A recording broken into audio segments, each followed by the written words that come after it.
Да, се враќаме во студиото, наш гостин е господинот Зијадин Села. Господин Села, вие кажавте дека ви пречи што не учествувате во преговорите за законот за јавно обвинителство, што тие преговори ги водат само СДСМ и ВМРО ДПМН, и кажавте дури дека вие затоа немали да го прифатите ни договорот кој ќе се случи меѓу тие две партии. Што всушност значи тоа? Како тоа може да не го прифатите договорот? Целосно е неодговорно од страна на премиерот да се однесува на таков начин.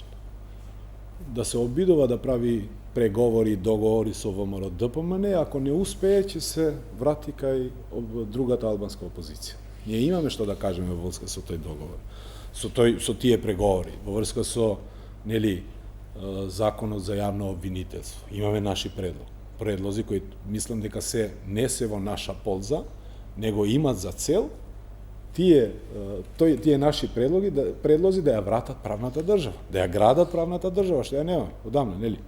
Например, не може така да се обиколува нашиот предлог за специјален обвинител од странство од земјите на Европската Унија.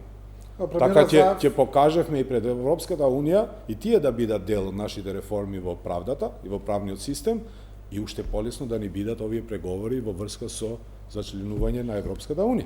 Премиерот вели дека ние имаме доволно капацитети, не ни треба велики странец. Каде? Ја слушнав и со право еден граѓанин бараше одговорност, кој ќе одговара за целото тоа разочарување што граѓаните го трпаа со специјалното обвинителство и со случајот Рекет. Нели? Кој е резултатот на специјалното јавно обвинителство, што ние треба сега преку закон треба да го укинеме тоа специјално јавно обвинителство. Кој е резултатот? Казна за премиерот, бившиот премиер, за еден Мерседес само. Само толку ли тежи неговиот криминал во времето кога владееше? Други работи јас не гледам. Нели? Дали има некоја казна за другиот дел од тој режим? ВМРО ДПМН не владееше сам. Самиот Заев тврдеше дека исти се и ДУИ ВМРО ДПМН. Нели? Кој случај од страна на ДУИ е процесуиран досега? Ниеден. Нели?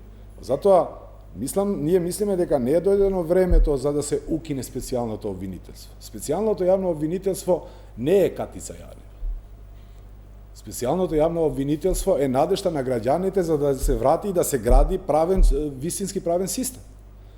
И сега се искористи моментот на Рекет, кога веќе поддршката на граѓаните за специјалното обвинителство падна и со новиот закон за јавно обвинителство се предлага да не важи законот за специјално обвинителство од денот кога ќе влегува на сила овој закон. И овој никој не го кажува во јавност. Сите си зборуваат за закон за специјалното обвинителство. Не е така. Мислам дека треба да се дава можност, треба да имаме, бидејќи за жал, знаете што е проблемот, јас истото мислење сум го имал и во време кога се подготвуваше Пржинскиот договор и тој период за реформи во медиумите и така натаму. Истото ни се случува и во правдата. Не е проблемот само власта и владите тука. Проблемот и тогаш реков дека не се проблем само владата што подкупува и уценува новинари и новинарски куќи. Него проблемот беше што имаше многу новинари кои себе си се става во пазар. Си става цена на себе си. Истото се случува и со судството и со судиите. Не е само проблемот на владата.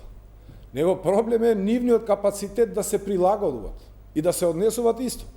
Како што се однесуваа со ВМРО ДПМН, исто се однесуваат и со СДСМ.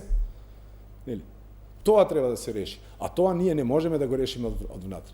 Јас сум го слушал премиерот, вели, не можеме да воведеме ветинг, бидејќи тоа би значило дека ние ќе останеме без суди. Така ли?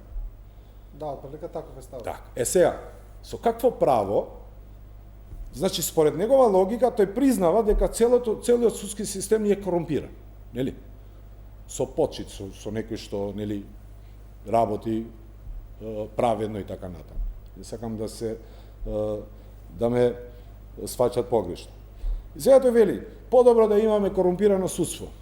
кој ќе дели правда како што дели, правда за тие што имат пари и што имат политичка моќ, а за која трпат обичните граѓани, нели, него да останеме без суди. Не е во ред така. Јас мислам дека има внатре во државата коректни судии кои работат често и обвинители и така натаму. И нема да останеме ние без суди. Ама ни треба еден специјален обвинител од странство, бидејќи многу е важно довербата на граѓаните да се врати во институцијата правда и правен систем. Знаете што е Тоа го немаме сега. Тој предлог и порано беше даван за обвинител странец. Мислам дека тој се вртеше уште кога ВМРО ДПМН дојде на власт како некој предлог. Така. Но секогаш кога се зборува за такво нешто, веднаш противниците велат, аха, па тоа личи на протекторат. А ние сме независна држава, зошто да бидеме протекторат? Јас подобро, сега тоа не е протекторат, ама тие што се противници, знаете што, подобро да личи на протекторат, него да имаш судство кои имат протекција за, не знам, моćници, политичари и така натаму. Ама не е протекторат. Зошто е протекторат? Тој ќе се плаќа од парите на граѓаните на Република Македонија и не мора да значи дека е протекторат. Тоа ќе биде само...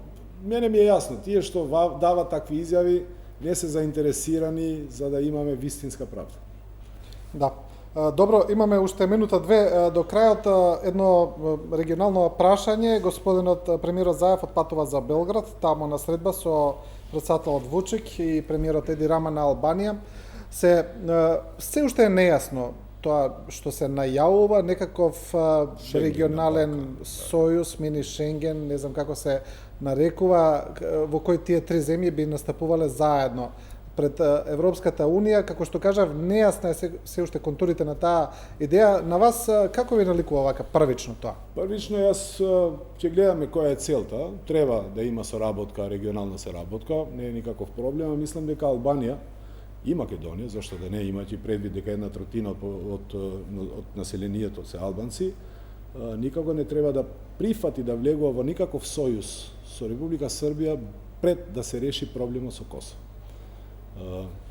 Регионалната соработка е на рацето на Србија. И тоа треба да го направи преку признавање на реалноста што веќе е во регионот, а тоа е Косово.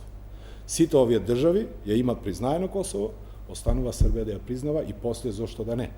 Тоа ќе биде добро за граѓаните на сите овие држави, тоа ќе биде добро за регионот, ќе биде добро и за Европската Унија. Да, но со овој маневар, со оваа тактика се чини како председателот Вучик некако го заобиколува Косово, а другиве две земји ги става некаков пакет. А тоа му е намера, нели? Јас затоа реков, на никаков начин господинот Еди Рама не треба да прифати такво нешто. Не знам сега која ќе биде целта. Тие нормално се две независни држави, Албанија и Србија, имат право да седнуваат и да преговарат и договарат. Ама господинот Еди Рама треба да има еден услов, Косово, а исто треба и Македонија. Господине Села, ви благодарам за ова гостување. Благодарам за поканата. Почитувани гледачи, следевте интервју со господинот Зиедин Села, председател на Алијансата на албанците. Останете со нашата програма, следува дневникот, информативната програма, следуваат доста нови информации поврзани со случајот Рекет. Останете со нас.